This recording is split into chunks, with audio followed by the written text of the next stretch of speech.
welcome to Unprofessional Movie Reviews, or as we like to call it when it's just not a movie, is UMR. So we're not going to be doing a movie today. I'm going to continue doing my Luke Cage episodes, so I already reviewed episode 1 and episode 2, and here comes 3 through 6. So 3, 4, 5, and 6, so 4 more episodes. And, specifically, the episode, Who's Gonna Take the Weight, Step in the Arena, Just Got a Rep, or Just to Get a Rep, and Suckers Need Bodyguards. Those are the 4 episodes I'll be doing. As you can tell, I'm very white, so anytime I read off things like that, it makes me look ridiculous. Okay, so the way I'm going to be doing this is I'm going to give you a quick synopsis of this half of the season and tell you kind of in a broad sense how I felt about it without doing any spoilers in case you haven't seen these episodes. And then I'm going to give you my rating then. And then I'm going to say leave if you don't want to be spoiled, because then I'm going to talk about these 4 episodes as if you just sat and watched them with me. Okay, so, alright, let's get it done. Episode 2 ended with Pop being shot, so a lot of that, it kind of seemed like that was his Uncle Ben moment. It was his call, the call. Every superhero has a call. So episode 3 was pretty much all about him, answering the call and kind of messing people up. And then 4, you get a nice little origin story and a couple good Easter eggs to his original costume. And yeah, 5 and 6 were both really good. I don't really remember a lot that happened in 5. But yeah, no, check it out. Good stuff. How do I feel about these episodes? Pretty much how I feel about this show so far. This is not my favorite Netflix show, and I'm seeing a lot of problems with it. It's definitely good. It's going to be above a half. It's going to be more than 50% good. But it's just, I don't know, I'm seeing a lot of just issues that I have with this show. And I'll get into them in the spoilers, so if you just want, if you're not looking forward to the next Game of Thrones or even the next Daredevil, yeah, alright, maybe you don't need, then this show will be fine. If you don't need, some of the best TV shows ever in order to be entertained, then yeah, this is going to be good. This is an entertaining show. I like it. So, what do I think of these episodes? I think they got a little bit better than the first 2. So, I'm going to be giving them a 3.5 out of 5. So, there you go. Alright, get out of here if you don't want to be spoiled. Spoiler time. So, let's talk about, first off, if you guys haven't known this, if you ever listened to Gang Starr, the hip-hop group Gang Starr, all the names of the episodes are actually titles of their songs. And that brings me to my biggest positive, and I'm going to tell you my negatives, is the Wu-Tang scene. So, it's the hallway scene. Yes, Daredevil had a hallway scene. This has a hallway scene now, where he's just beating the shit out of a bunch of thugs in a hallway, but he gets to listen to Wu-Tang. Yeah, I really like the Wu-Tangification. I do like the fact we get to, it fit really well. I love Wu-Tang, regardless of how surprised you are by that. And, so that incorporating the music into the scene, I thought was great. Now, the fight choreography, and I'm going to take a drink first. I get it. I understand he's super strong. I get that he doesn't need to be doing flips and jumps and kicks like Daredevil. I get that. It's still kind of dumb. I still don't really like the fight choreography. I can't get behind these fights. And it's not only that he could take them out in one punch, but it's that he sometimes doesn't even punch them. He'll just, push them over, and they'll just, fall, and they're just out. There's a scene in episode 3 when he's taking down all the supplier houses, and it's just one nice shot, and I like that, and it's from down a hallway, and I like that, where he comes in, and he, punches one guy, and then he, walks, and there's a guy who we can't see up here, and he just kind of, grabs him and throws him down. And the dude just falls. He doesn't go through a wall. He doesn't punch him again. Super strength wouldn't mean anything when you're just making me go from this elevation to this elevation. It's not going to kill me. He's not pushing him down as fast as possible. The guy doesn't fly. It's not like those awesome. I'm not buying it the way that I bought like Winter Soldier, the first like awesome scenes in Captain America Winter Soldier when he's on the ship and he's just kicking people and they're flying. The sounds, everything about that, how fast they're moving. I bought that as you only have to hit the guys once and they're down. But a lot of these I just don't buy. It really looked like you just threw the dude down and then he wouldn't be dead. You knocked him down. Like, give him one good punch to the face and I'm going to buy it. I understand he's super strong. It's not just that one time. If you watch this, there's a lot of those times where it's like you didn't even hit the guy. Like, I know that he only needs to hit him once, but sometimes he just kind of like pushes him over. And I don't really buy that it's going to kill these people. So I think a lot of this fight choreography is kind of super dumb. So that's my opinion. And is it all terrible? Like, do I not like the fight scenes? No, the fight scenes are great. It's just, yeah, I don't know. It's not believable.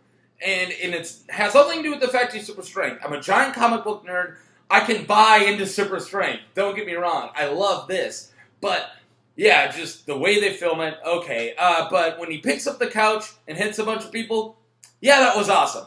I can buy that, and then he throws the couch out. A lot of that was super cool, and the car door when he wraps around the guy, that was sweet. I just kind of wish that they put a little bit more thought into the actual choreography. I'm okay with him dropping people, but when he's just like rubs into somebody, like that's literally what he'll do. He'll just like chest bump somebody and they'll just go, ooh.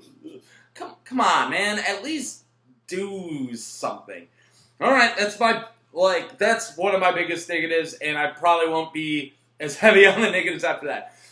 So that was episode 6, pretty much, and he takes down Fort Knox, and it was this huge action. Music I loved, and I loved how it filmed how it was shot, or the episode was set up. There we go. I like how the episode was set up, how it starts off outside of the building, and then just the couch flies out, and then it's like earlier. I'm like, oh, okay.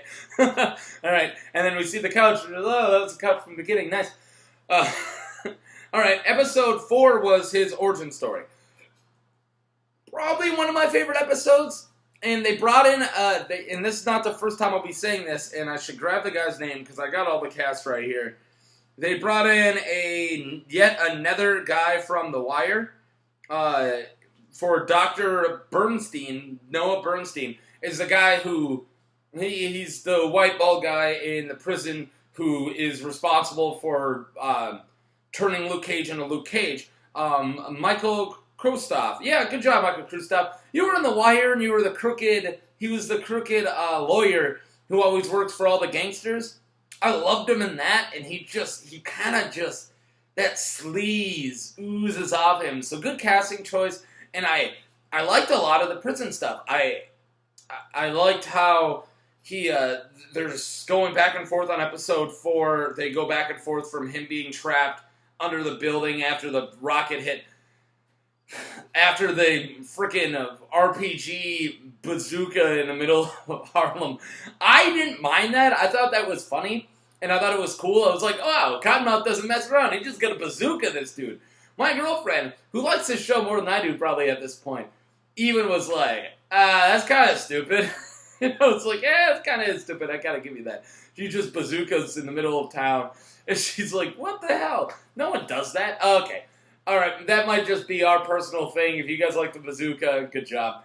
But anyways, I like that it goes back and forth, that episode 4 goes back and forth from the being underneath the rebel to the prison. That was sweet. And in that whole guards trying to get, like, they have like a fight club that's being watched, and they're making, it's like bum fights, but they're making the inmates fight, and that's how he gets stronger and better fighting. Those fight choreography I liked a little bit more, but that montage I thought was a little stupid, of just him doing his finishing moves, because it did seem like a lot of that stuff, again, wouldn't knock you out unless you were super strong. At that time, he wasn't even super strong, but, yeah, it wasn't bad. I like the idea of it, and that's probably going to be the main thing I'll say about this show, is I do like the show, and I like how they're going. A lot of the execution I'm not really liking. Maybe the directors I'm having a problem with. Maybe the directors of photography I'm having a problem with. But a lot of the execution of this stuff, I'm not digging as much, and it's pretty much all technical is what I'm having a lot of problems with because the actual story is fine so far. I'm liking it a lot. All right, moving on from episode 4. So then there's that scene where he gets made and he gets to say what he says, like "Holy Christmas" or something. Sweet Christmas. That was awesome. And then he puts on the yellow Flashdance shirt and he still has the metal thing from the experiment. Yeah, so he looked like how he did in 1972 during Heroes for Hire #1. Good homage, good Easter egg. I liked it. And even when he was like, man, I look stupid. And it's like, yeah, those original comics were stupid. I love those original comics, and I liked how he looked like the 70s blaxploitation when he first started out, but I'm glad they got away from that. And they even went back like, yeah, I'm not fighting crime in this. I look stupid. I thought that was pretty cool. Episodes 5 and 6 are kind of melding together for me. I'm kind of forgetting what a lot of them were about. Sorry. But yeah, so... Yeah, 5 had the... gotta go get the ring back from the chick, and then had... for the chick, and it had Cottonmouth and Shades come up with a plan of everyone just beating the crap out of people, just blaming it on Luke Cage. Okay. Now, let's put 5 and 6 together, and then... Sorry, I'm getting a mind blank. There was at Pop's funeral, and I really liked that scene. That was a very emotional scene, where Cottonmouth goes up there and says the usual Cottonmouth stuff, and people are like, yeah, we're with you because we were afraid of you. And then he gets up and be like, dude, you don't have to be afraid of Cottonmouth, but he doesn't say that, I'm paraphrasing. And they're all like, woo, we like Luke Cage. And then episode 5 starts with Rosario Dawson's character coming in. Yes! She was in Daredevil, and she was also in Jessica Jones. So, alright, to make a long story short, the whole thing with, what was the guy's name? Scarf? Misty Knight's partner. I like that, and I actually like his character. I get that he's a sleazebag, but he's a likable sleazebag. I kind of dug it a lot. And now he's like dying or something. I'm not really sure how that ended. But yeah, he was working with Cottonmouth, and then he went to go to Luke Cage, and I kind of saw that coming before. I was like, he should probably just go to Luke Cage. That's probably the best bet. And that's what they went with. It was pretty good. Brought in another character from The Wire in the 6th episode. Or no, it was probably the 5th episode when they brought her in. And I don't know if I'll be able to find her name super fast, but she played Kima in The Wire. And she's the... Oh, here you go. She's Captain Betty Audrey in Sonia-san? Sonia-san. Yeah, alright. But she's playing Captain Betty Audrey. She was in The Wire playing Kima, and she's really good in The Wire, so I'm glad that they keep grabbing these actors from The Wire, like Pops and the white guy and her. It's pretty awesome. So, anyways, deep breath. Takes down Cottonmouth, doesn't do it by beating the crap out of him, just takes him down. I like it. Now we can move on to probably Diamondback, and maybe we're going to see Kapachi, whatever the guy's name is, Kamachi. The other guy who beat the hell out of him was Shades. He's another comic book character. And if you go back to episode 1, right after he sleeps with Misty Knight for the first time, or only time at this point, he's saying those names in his sleep, and it's Shades and Kamachi or whatever his name is. Both those are characters from the comics, and we've now met Shades. And I think the other guy's going to be working with Cottonmouth. And yeah, so Cottonmouth's coming soon. I got a couple of theories. I think Cottonmouth might be the guard dude, the head guard guy who he had to fight for in prison, because Shades and the other guy were like tight with him there. So that's what I'm kind of thinking. Maybe he has some type of like augmentation, and he didn't kill him in the comic, or not, I mean in the origin story when he takes off the stuff and sees him. I assume that they were gonna, I assume that he was gonna, like, kill him right there, or say something badass and kill him, but no, so they kept him alive, so he might be Diamondback. Is my theory. I might be wrong. You guys probably have seen more episodes than I have. I've been busy. Okay, let's talk about Diamondback. Or not Diamondback. Let's talk about Cottonmouth. The actor is doing a great job, and I decided that, I said this before, where I wasn't really buying Mike Colter so much as Luke Cage, and I'm still kind of on the fence. I'm liking him a little bit more. The origin story helped me a lot with that. But Ollie, the guy who's playing Cottonmouth, is still just awesome. I love him a lot. Still, Cottonmouth, the stakes aren't really high. I think I finally figured out why I don't like Cottonmouth as a villain, or I like him fine. I like his portrayal, but what I'm saying is, Luke Cage can't be hurt by bullets. He can't be taken down. He's super strong. Cottonmouth just isn't a threat. And he's not really a genius. He's not a mastermind. I mean, the guy's got amazing taste in music. And that's kind of it. Like, he owns a bar. And he just doesn't... I'm not afraid of him. He's nothing like Kingpin. He ain't even in the league as Kingpin. Not even close.